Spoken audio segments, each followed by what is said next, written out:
शेतकरी मित्रांनो नमस्कार. मी अनिकेत शेळके तुम्हा सर्वांचं आजच्या या व्हिडिओमध्ये मनापासून स्वागत करतो. सध्या बऱ्याचशा शेतकऱ्यांचं सोयाबीन पिकाला फुलं लागायला त्यामध्ये सुरुवात वगैरे झालेली आहे आणि फुलाच्या स्टेजमध्ये आपल्या नेमकी फवारणी कोणती करायची याच्याच बद्दलची माहिती जाणून घेणार आहोत.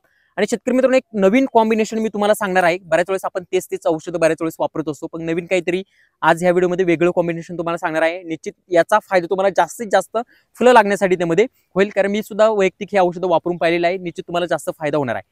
तर शेतकरी मित्रांनो कॉम्बिनेशन तर मी तुम्हाला सांगणारच आहे, पण त्यापूर्वी फुलाच्या स्टेजमध्ये नेमकी आपण कोणती काळजी घ्यायचं हे त्यामध्ये समजून घ्या. फुलाच्या स्टेजमध्ये सर्वात इम्पॉर्टंट शेतकरी मित्रांनो गरजेचं असतं की तुमच्या फुलांची गळ झाली नाही पाहिजे. कारण अनेक वेळेस काय होतं की फुलं भरपूर प्रमाणामध्ये लागली जातात, पण त्या फुलांचं कन्वर्ट आपलं शेंगांमध्ये होत नाही आणि परिणामी आपल्याला उत्पन्न वगैरे कमी येत असतं. फुलं ज्यावेळेस लागलेली असतात शेतकरी मित्रांनो त्यावेळेस सगळ्यात महत्त्वाची गोष्ट म्हणजे की फुलाच्या स्टेजमध्ये पाणी बिलकुलही द्यायचं नाही. तर तुम्ही सोयाबीन पिकाला फुलाच्या स्टेजमध्ये जर स्प्रिंकलरने जर पाणी देत असाल तर मोठ्या प्रमाणात फुलांची गळ वगैरे होत असते. दुसरी गोष्ट म्हणजे की नत्रयुक्त खतांचा वापर आपल्याला बिलकुलही फुलाच्या स्टेजमध्ये करायचा नाही. काही वेळेस शेतकरी युरिया वगैरे टाकत असतात लेट त्यामध्ये आणि परिणामी काय होत असतं की व्हेजिटेटिव्ह ग्रोथच निश्चित होत राहते, परिणामी फुलं त्यामध्ये कमी लागली जातात. तणनाशकाचा सुद्धा आपल्याला बिलकुल वापर करायचा नाही. आणि एक चौथी गोष्ट म्हणजे की कोणत्या प्रकारची डवरणी किंवा खुरपणी फुलाच्या स्टेजमध्ये आपल्याला बिलकुल करायचं नाही, कारण त्यावेळेस पोलिनेशन होत असतं, म्हणजे फुलाचं रूपांतर त्यामध्ये शेंगामध्ये होण्याची प्रक्रिया चालू असते. आणि अशा वेळेस जर तुम्ही जाऊन जर सोयाबीन पिकाला जर डिस्टर्ब करत असाल तर पोलिनेशन क्रिया जी आहे ही डिस्टर्ब होते आणि परिणामी फुलाचं कन्वर्ट त्यामध्ये शेंगामध्ये होत नाही. ह्या सुरुवातीला गोष्टी याच्यासाठी सांगतो की अनेक वेळेस शेतकरी ह्या चुका करता, अनेक वेळेस महागडे औषधं आणता, त्यांच्या फवारण्या घेता आणि परिणामी नंतर म्हणतात की शेंगा चांगल्या लागल्या नाही. पण ह्या चुका आपल्याला पहिल्यांदा बिलकुलही त्यामध्ये करायच्या नाही.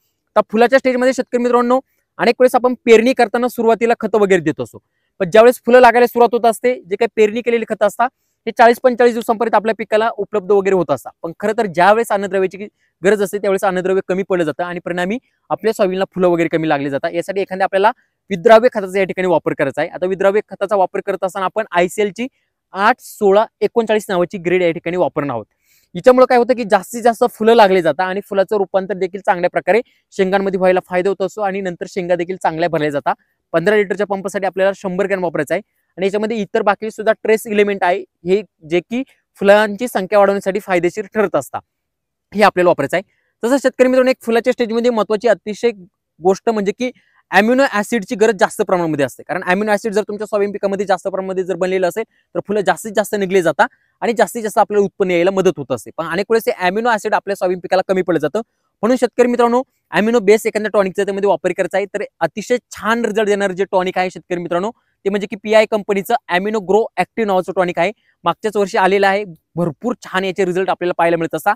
त्यामध्ये अॅमिनो ऍसिड आहे, बाकीचे देखील भरपूर त्यामध्ये कंटेन आहे जे की फुलाच्या स्टेजमध्ये फायद्याचे ठरत असतात. हे वापरत असताना आपल्याला 40 ml वापरायचं आहे. मागच्या वर्षी मी वैयक्तिक वापरत होतो, मला छान रिझल्ट वाटले म्हणून तुम्हाला सजेस्ट करतोय. किंवा इतर कोणतं देखील अॅमिनो बेस्ड टॉनिक तुम्ही वापरू शकता.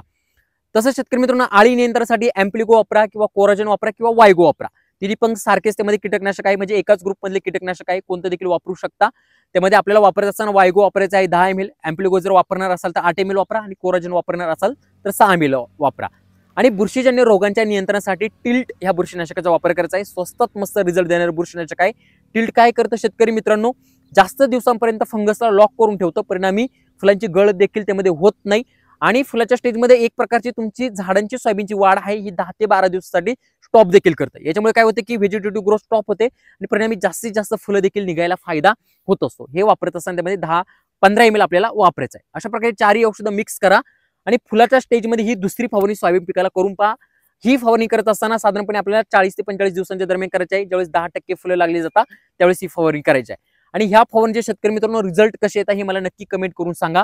तुमच्या सोयाबीन पिकातल्या जर काही समस्या असेल, अडीअडचणी असेल तर खाली तुम्ही कमेंट करू शकता. निश्चित तुम्हाला उत्तर देण्याचा त्यामध्ये प्रयत्न करेल. आणि हा व्हिडिओ जास्तीत जास्त आपले जे काही गावातले शेतकऱ्यांचे ग्रुप आहे त्याच्यावरती नक्की शेअर करण्याचा प्रयत्न करा. धन्यवाद.